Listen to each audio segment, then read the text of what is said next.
மாலை முரசு செய்திகள் தொலைக்காட்சியின் மக்கள் அரங்கம்.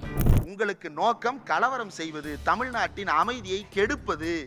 அந்த தமிழ்நாட்டின் அமைதியை கெடுப்பதற்கு திருப்பரங்குன்றத்தில் சகோதரர்களாக வாழ்ந்து கொண்டிருக்கக்கூடிய இந்துக்களையும் இஸ்லாமியர்களையும் பிளவுபடுத்த பார்க்கிறார்கள். இது கர்நாடகாவிலும் அயோத்தியிலும் ஏற்கனவே இவர்களால் செய்யப்பட்டதுதான். கொடியேற்றுறது இல்லைங்க சார் அவங்க நோக்கம். திருப்பரங்குன்றத்தில் விளக்கேற்றுறது இல்லை அவங்க நோக்கம், கலவரம் பண்றது தான் நோக்கம். ஒரு ஜட்ஜ் தீர்ப்பு கொடுக்கிறாரு, அந்த தீர்ப்பை அமல்படுத்த வேண்டியதான ஆளும் அரசு நிர்வாகத்தினுடைய பொறுப்பு. மைக்கேல் டி குன்ஹா ஒரு தீர்ப்பு கொடுத்தாரு சார், அந்த தீர்ப்பு அதிமுக ஏத்துக்கிடுச்சா? அம்மையார் ஜெயலலிதாவுக்கு சிறை தண்டனை விதித்து மைக்கேல் டி குன்ஹா கொடுத்த தீர்ப்பை நீங்க ஏத்துக்கிறீங்களா? நீங்க ஏத்துக்கிறீங்களா? அதிமுக தொண்டர்கள் தானே மைக்கேல் டி குன்ஹா தீர்ப்பை ஏத்துக்கிறீங்களா? ஏத்துக்க முடியாதுல. நான் சொல்லல, அதிமுக தொண்டர்கள் சொல்றாங்க நீதிபதி ஆகிய மைக்கேல் டி குன்ஹாவினுடைய தீர்ப்பை ஏத்துக்கிட முடியாதுன்னு அதிமுக தொண்டர்கள் சொல்றாங்க. மக்களுடைய நல்லிணக்கம் தான் முக்கியம், அமைதி முக்கியம், வளம் முக்கியம், வளர்ச்சி முக்கியம். அதனால சங்கிகளை மலை மீது ஏற அனுமதிக்க மாட்டோம். we will face the consequences, we are not allowing என்று தமிழ்நாடு அரசு சொன்னது. விசிக துணை பொதுச் செயலாளர் இங்கு இருக்கிறார். விசிகவுடைய தலைவர் திருமாவர்கள் எழுச்சி தமிழர் பலமுறை சொல்லி இருந்தார். என்ன சொன்னார்? பாசிச அஜெண்டாவுக்கு பலியாகாதீர்கள் எடப்பாடி அவர்களே, பலியாகாதீர்கள் எடப்பாடி அவர்களே என்று திரும்ப திரும்ப கேட்டார். பாஜக கூட்டணியிலிருந்து வெளியே வந்த போது வரவேற்றார். திரும்பவும் போய் அவங்கள்ட்ட அடமான வைக்கிறீங்களே, இததான் திமுக சொல்லுச்சு. அப்ப திமுக சொன்னது சரின்னு நிரூபிச்சது மத்தவங்க கிடையாது, எடப்பாடி தான். என்ன சொன்னாரு? இனிமேல் கூட்டணியே கிடையாதுன்னு சொன்னாரு. உங்க சார்பாக உங்கள் கருத்து பேசுவதற்கு சரி இருங்க எம்எல்ஏ பதில் சொல்வார். சரி, கலவரம் வேண்டாம், சத்தம் போடாதீங்க. இருங்க பேசுவாங்க. சத்தம் போடாதீங்க. அங்க வந்து விஜயதாரணி மேடம் வந்திருக்காங்க, முருகுமாறன் சார் வந்திருக்காரு. அவங்க எல்லாம் பதில் சொல்லணும்ன்றதுக்காக தான் நான் இங்க பேசுறேன். அவங்க பதில் சொல்லுவாங்க. அவங்க பதில நீங்க சொல்லி அவங்க நேரத்தை கெடுத்துறாதீங்க. அதிமுக பாஜக இணைந்த தேசிய ஜனநாயக கூட்டணி நிச்சயமாக 2026 தேர்தலில் வெற்றி பெறும் என்பதை இந்த நேரத்தில் தெரிவித்து வாய்ப்பளித்தமைக்கு நன்றி பாராட்டி விடைபெறுகிறேன். நன்றி, வணக்கம்.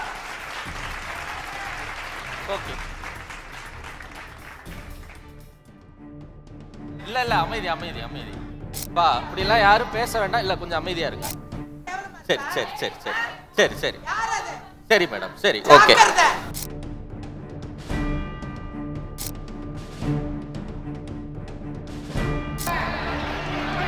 சரி, அமைதியா இருங்க, உட்காருங்க. சரி, உட்காருங்க. அமைதியா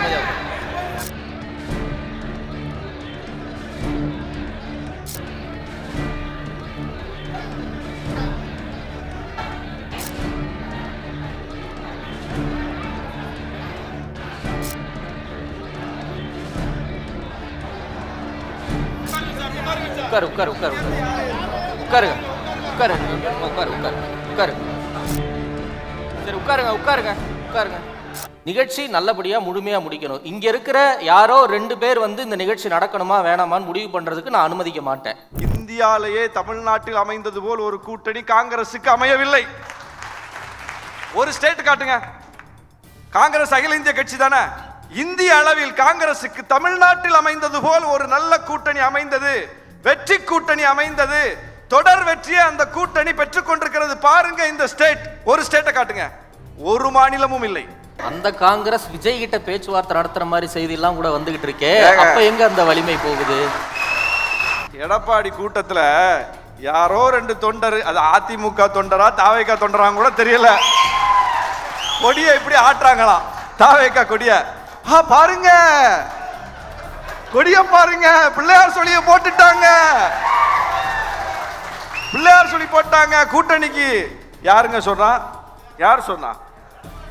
காங்கிரஸ் எங்கள் கூட்டணியில் இருக்கிறது, நாங்கள் காங்கிரஸ் கூட்டணியில் இருக்கிறோம். இதுல எந்த பிரச்சனையும் கிடையாது. ஆனால் காங்கிரசுக்குள்ளேயே காங்கிரஸை விரும்பாத நிறைய சக்திகள் இருக்காங்கல்ல, அவங்க வந்து காங்கிரசுக்கு உளப்பூர்வமாக வேலை செஞ்சா காங்கிரஸ் எந்த நிலைமை சந்திக்க போகுது. அப்படி காங்கிரஸை கீழே இழுத்து விடுகிற வேலையை காங்கிரசுக்கு உள்ளிருந்தே செய்யக்கூடியவர்கள் இருக்கிறார். ராகுல் காந்தி கடிதம் எழுதினார்ல, ராகுல் காந்தி தலைவர் பதவியை ரிசைன் பண்ணிட்டு கடிதம் எழுதினாரா இல்லையா? என்ன சொல்லி எழுதினார் அதுல? இது போன்று இன்னைக்கு திமுக கூட்டணி வலுவா இருக்குன்னு தெரிஞ்சுக்கிட்டே காங்கிரஸ் உள்ள இருந்து கெடுக்கக்கூடியவர்கள் இருக்கிறாங்கிறத தான் ராகுல் காந்தி ஓப்பனா கடிதத்துல டிக்ளேர் பண்ணாரு. அதுதான் அவர் சந்திக்கக்கூடிய பிரச்சனை. அவர் என்ன போக்குக்கு ஏற்ப அந்த கட்சியினுடைய எல்லா மட்டத்திலும் வேலை செய்யக்கூடிய வந்துட்டாங்கன்னா அந்த கட்சி எங்கேயோ போயிருக்கும். ஆனால் அங்க பிரச்சனையே அதுதான். நான் இன்னைக்கு இந்த மக்கள் அரங்கத்தின் மூலம் சவால் விட்டு சொல்கிறேன், அதிமுக கூட்டணி இல்லாமல் தனித்து நிற்பதற்கு தயார். முத்துவேல், கருணாநிதி, ஸ்டாலின், திமுக தயாரா? கூட்டணிகளின் பலத்தை மட்டுமே வைத்துக் கொண்டு களத்திலே வெற்றி பெறுவோம் என்று சொல்லுகின்ற கூட்டணி திமுக கூட்டணி. 2002 முதலமைச்சர் ஜெயலலிதா தான் இந்த டாஸ்மார்க்கை கொண்டு வந்தாங்க.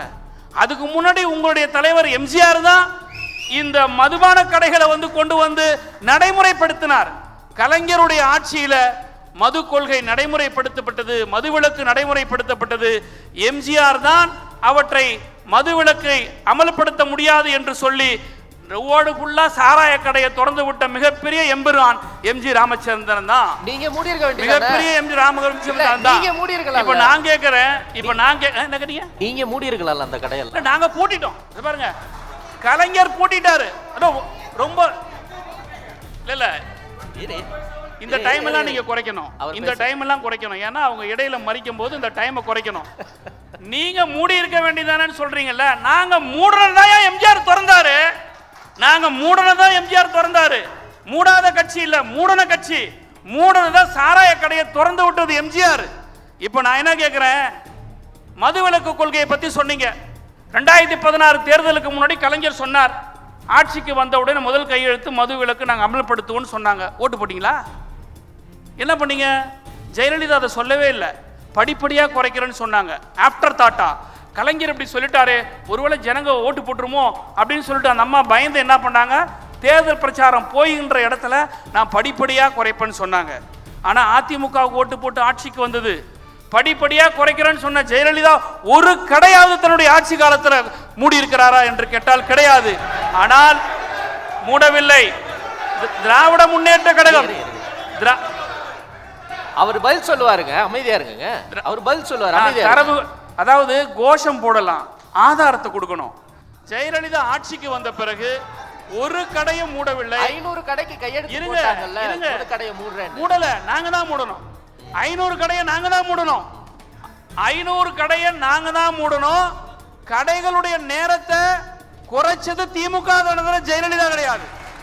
காலையிலிருந்து விடிய விடிய ஓட்டுறது ஏடிஎம்கே. திமுக என்றுமே அன்னைக்கு வின் பண்ணதும் திரு எம்ஜிஆர் அவர்களால் திமுக வின் பண்ணுச்சு. திமுக தனியாக அன்னைக்கும் வின் பண்ணல.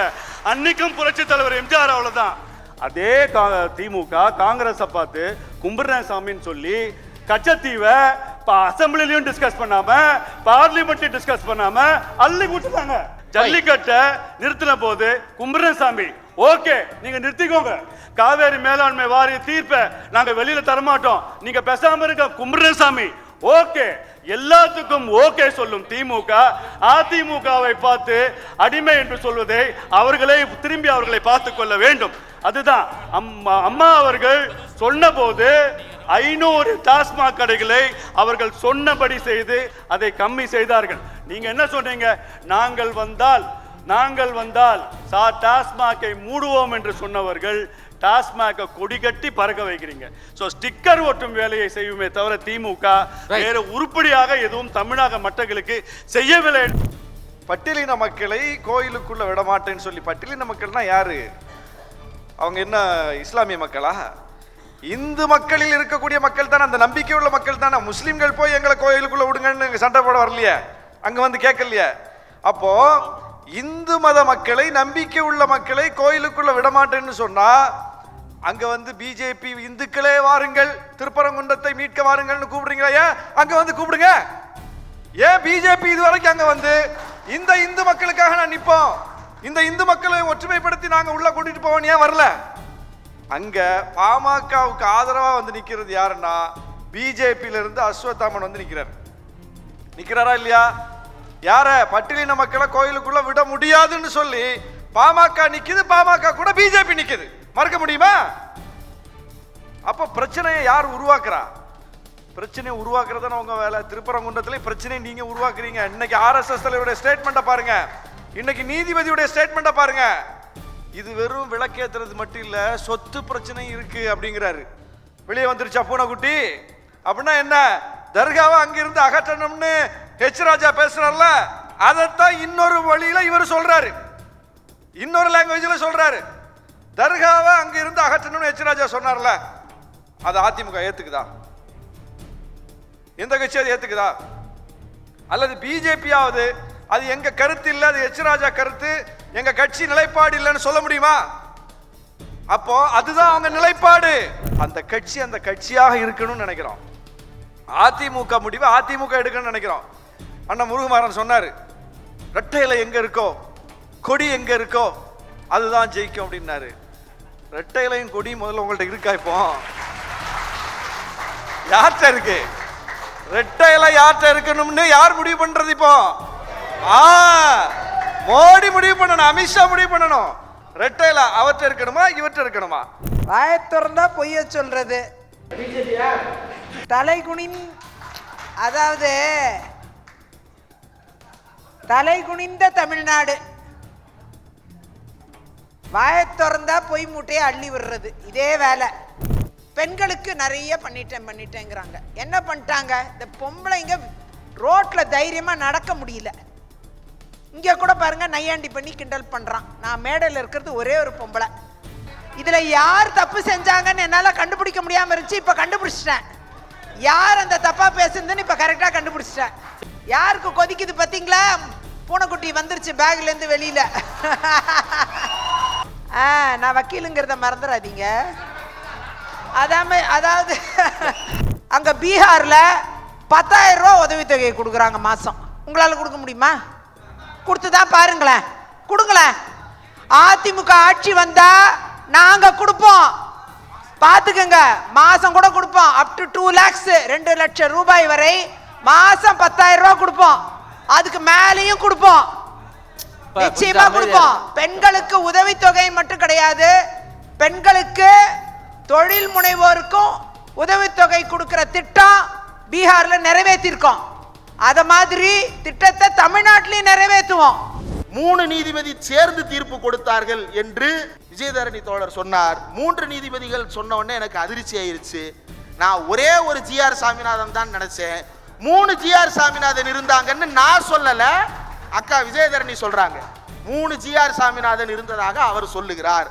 அப்ப மீதி இருக்கக்கூடிய 2 GR சாமிநாதனுக்கு எதிராகவும் இந்தியா கூட்டணி எம்பிக்கள் நாடாளுமன்றத்திற்கு போய் இன்னும் 2 இம்பீச்மெண்ட் மோஷனை தாக்கல் செய்யுமாறு மக்கள் சார்பாக பணியோடு கேட்டுக்கொள்கிறேன்.